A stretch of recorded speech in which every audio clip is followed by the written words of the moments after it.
Hi guys, and welcome back to a new semester. Hey, look at my head. It looks like I'm like angelic or something. Anyway, so we're going to talk about biotech industry, right? So you're here in the biotechnology class probably because you have a slight interest. We can talk about a little bit about it. So the biotech industry, so that encompasses all the things that we do, biotechnology. So these are a little older slides, and I'll tell you where we are now because I just looked them up. So this was 2012. So in 2012, uh, medical healthcare, right, or what we're going to call biopharma, was about 60%. It's about 67% now, by all accounts when I look at it. So it's growing. Um, uh, some other things have changed. So the food agriculture, that's our GMO, still about 14% holding steady around there. And then service provider has picked up a little bit, right, in environmental processing. Technology service, right here, um, is down to about 3%, but only because the others have grown so much. So these are your bioinformatics.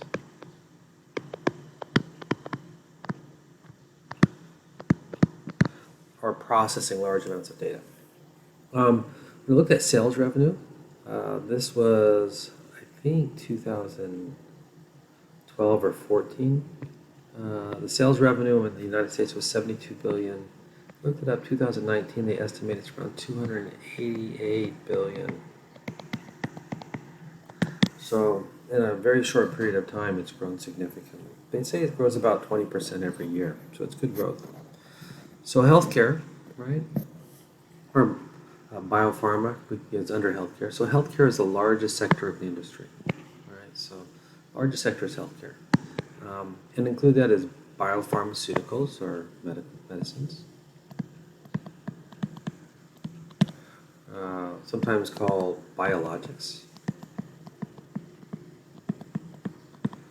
because these medicines come from living things, right? Um, Biosimilars are interesting. We'll talk about that. Biosimilars are if a company has a biologic or a medicine like insulin that's made from or made by yeast now using human DNA. If I can get, actually it's made by E. coli, sorry. If I can get another organism to make it, and it's similar but not exact, there's a quicker FDA approval, so I get it approved. Right? It's kind of like biopiracy is what it is. Therapeutics, right? Cancer treatments.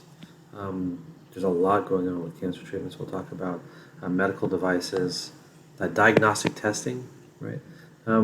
When you got sick and you went to the hospital, what happened was we used to take and create an agar plate, and then we would grow bacterial cultures on the agar plate, and then we'd figure out, based on testing it, what it was.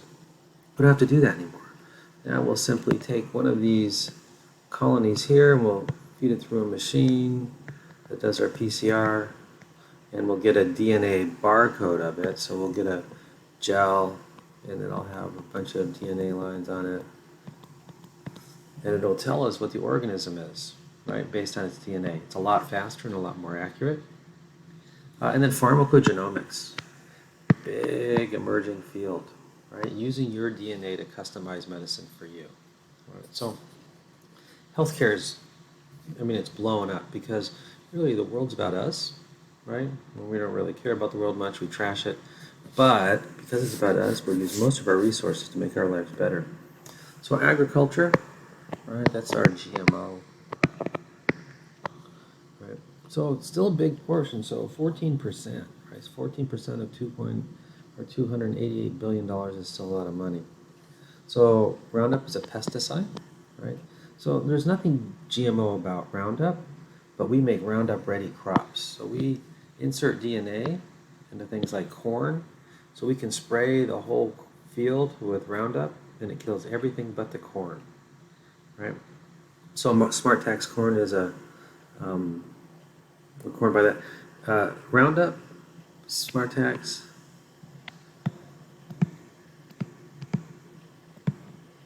is by a company called Monsanto, right? And Monsanto used to be based out of Oxnard, right? I think they just have a seed sorting plant in Oxnard now. Largest GMO company in the world. Somebody you should look up if you're doing it on your search on that. But we do that. We get with the GMO, we get increased yields, right? We get increased nutrition and fortification as possible. We can do pharmaceutical production. The pharmaceutical production is what we refer to as farming, right? We can fortify, right? We have grain fortified with RBST, which makes cows increase their milk yield. It's a hormone. But then we all buy milk from the store that's hormone-free because it does have consequences for us in farming, using animals to deliver pharmaceuticals. It's here, right? Okay. So the GMO industry is large and it's active. We really can't afford to feed or can't figure out how to feed the world's growing populations without using it, right? So still within that agriculture is the food industry. So we make a lot of our foods, right? So everybody says like that, OMG, GMO, right? Let's keep GMOs out of our diet. Well, if you eat cheese, 90% of North American cheese is made with a biotech product, right? So we used to have to get an enzyme called rennin from the guts of cows, right? And what it does is when cows drink milk, or calves drink milk, so we had to get it from calves, there's an enzyme that causes the milk to curdle in the stomach and become more solid, right? So we used to take calves and we used to harvest the rennin out of them. I guess we'd have to then kill the cow, right, and eat the cow, right? But we were able to take the DNA from the cow and put it into bacteria or yeast cells, and the yeast cells then make chymosin, right? And chymosin, right, has the same effect on cheese that rennin does. Well, people kind of don't want to kill a bunch of calves, and because yeast can make it much better and much faster, right? Almost all cheese in North America is made using a GMO product, right? Chymosin. Another example is golden rice, right? So they figured out how to add beta carotene, which you get from like carrots and stuff like that, into rice for poor countries that weren't getting their vegetables and they were having consequences of vitamin deficiencies in their diet, right? So it's kind of like a farming-ish, right? And then industry. Industry is manufacturing, right? So using bioengineering. So we've talked about different things. So we can decrease the impact in the industry. So one part of industry is like faded genes. So faded genes used to be acid washed.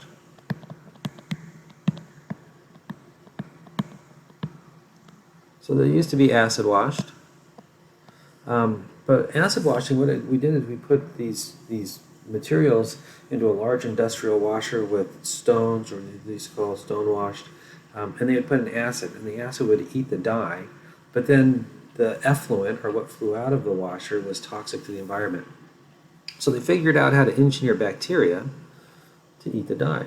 So we engineer the bacteria to eat the dye, and then we can essentially turn the washer on hot and kill the bacteria, and there's no harm to the environment. So if you're wearing faded jeans that came faded when you bought them, chances are that's a biotech product.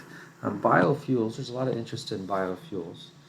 The only issue with biofuels, if I'm using plants to make food, right, like corn, I can't feed populations with corn, and people really like corn, right? So biofuels haven't taken off like they probably should have, but really we should be looking at something that doesn't burn and create CO2.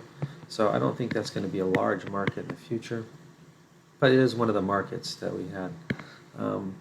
Mining, right?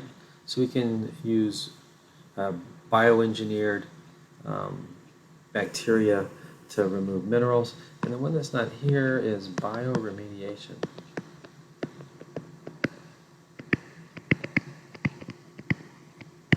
Or using bacteria to clean the environment.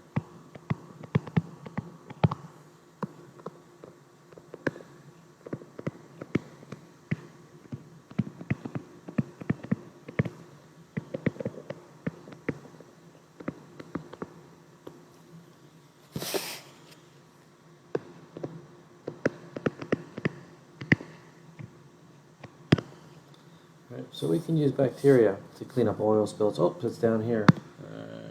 It's right down there. Right.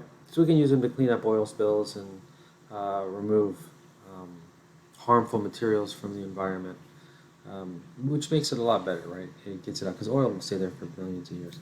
We can use them as biosensors, right? Biosensors are instruments used to detect pollutants, like a bacteria that changes colors. We're in soil and water. And then one of the biggest uses in our time is forensics, right? And it's changed law enforcement, starting with the OJ trial, right?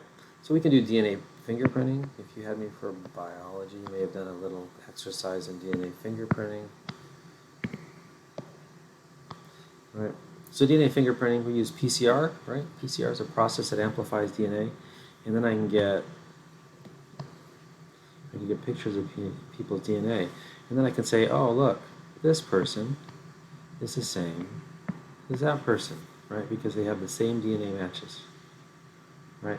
So DNA fingerprinting, and remember DNA barcoding that we use to identify bacteria and other organisms is much like DNA fingerprinting for other organisms.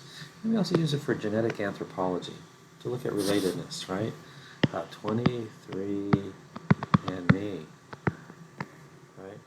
So an organization that takes your DNA fingerprint, right, and matches you with other people who identify themselves as other cultures.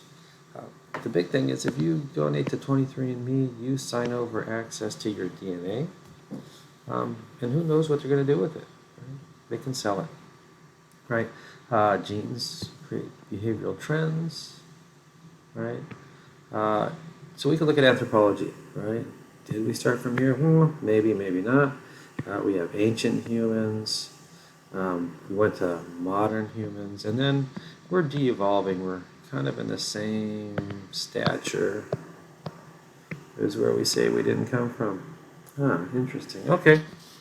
Anyway, that's it for now. So you're going to take a look at the biotech industry, and you're going to report back to me. I'll talk to you soon. Goodbye for now.